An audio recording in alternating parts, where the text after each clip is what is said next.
তুমি যেথা আমি সেথা রাধা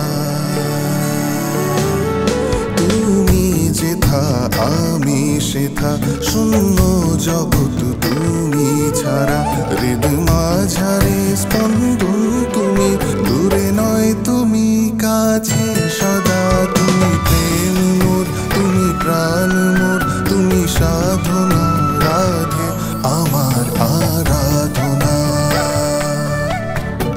রাধা কৃষ্ণ। চুলটা খুলে দিলে কেন কানাই? চিনে নেওয়ার জন্য।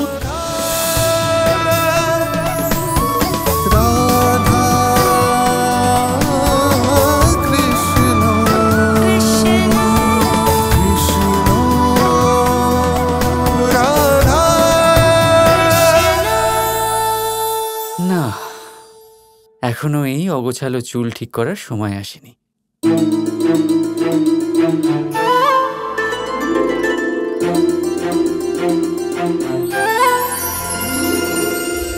আমার দৃষ্টিতে প্রবেশ করেছে তোমার অসাধারণ রূপ।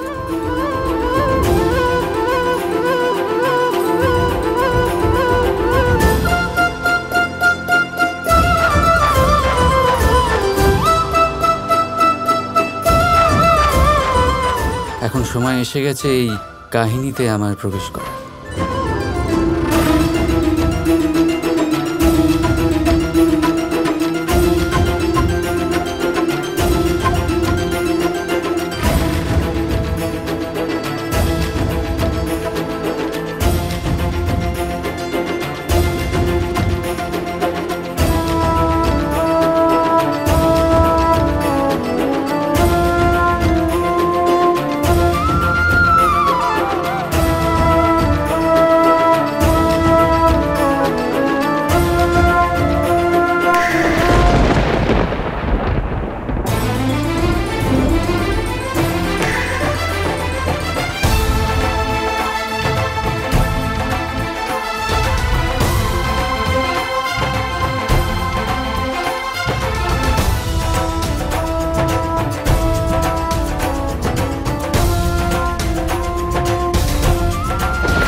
রাধা কৃষ্ণ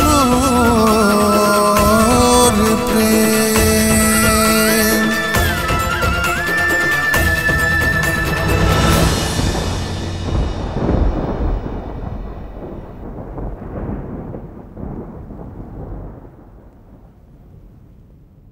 কে তুমি?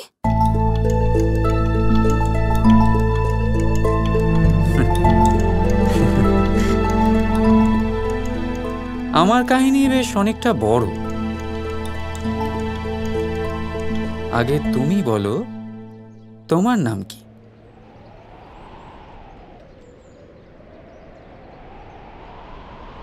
রাধা।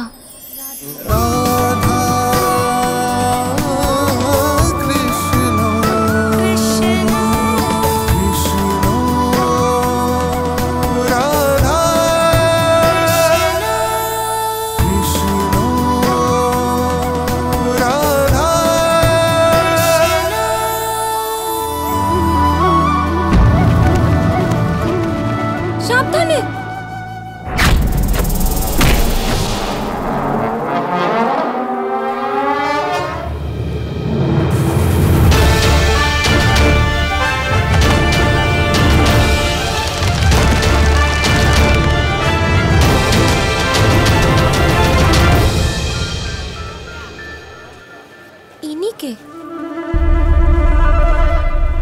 দাদা, আমার বড় ভাই।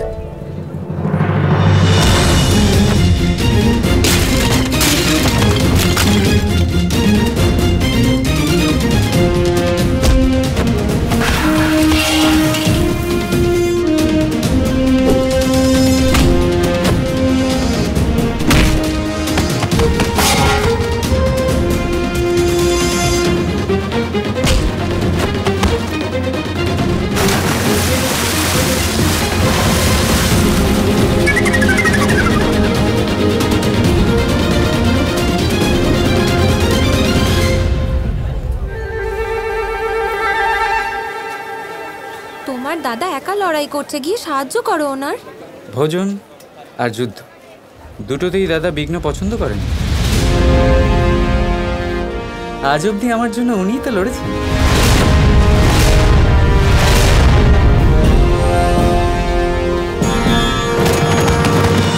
যেভাবে তুমি আমার ঘোড়াগুলো বাঁচালে, আমি তো ভাবলাম তুমি যুদ্ধ করবে।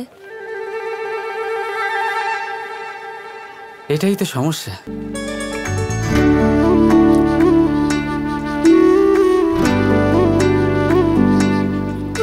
আমাকে দেখে যা মনে হয়, আমি সেরম নই। আবার আমি যা, সেটা বুঝতে দেখারই প্রয়োজন নেই।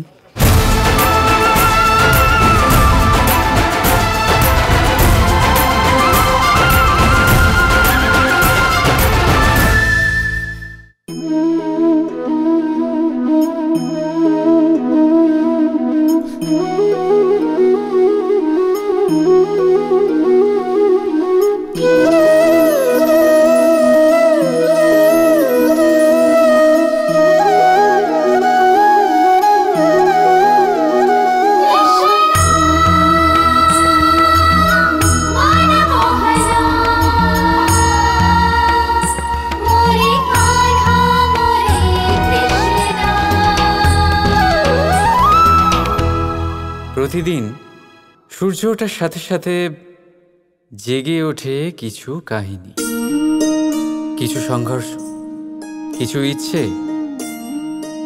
আর কিছু যাত্রা। কিন্তু সব কাহিনী সম্পন্ন হয় না, সব সংঘর্ষে জয়ী হওয়া যায় না, সব ইচ্ছে পূরণ হয় না, আর কিছু যাত্রাও থেকে যায় অসম্পন্ন। কেন? এখন আপনারা অনেকে বলবেন প্রয়াস সম্পূর্ণ ছিল না, কেউ মনে করবেন প্রত্যয় দৃঢ় ছিল না, কেউ ক্রুদ্ধ হবেন, তো কেউ এই অসফলতার বোঝা চাপিয়ে দেবেন নিজের ভাগ্যের কাঁধে। কিন্তু এই সব কিছুর কারণ কেবল একটা তত্ত্বের অভাব। অভাব দুটি অক্ষরের, অভাব প্রেমে। প্রেম যা শাস্ত্রের পরিভাষায় পাওয়া যায় না, পাওয়া যায় না অস্ত্রের বলে, পাওয়া যায় না পাতালের গহ্বরে, আর না আকাশের তারামণ্ডলে। তো এই প্রেম আছে কোথায়?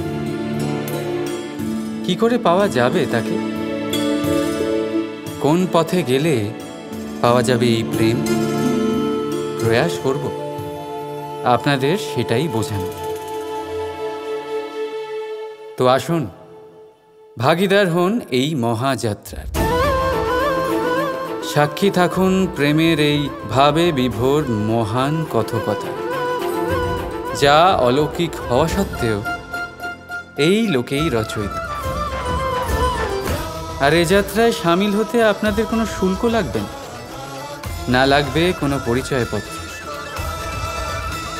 শুধু একবার মন থেকে বলতে, রাধা রাধা।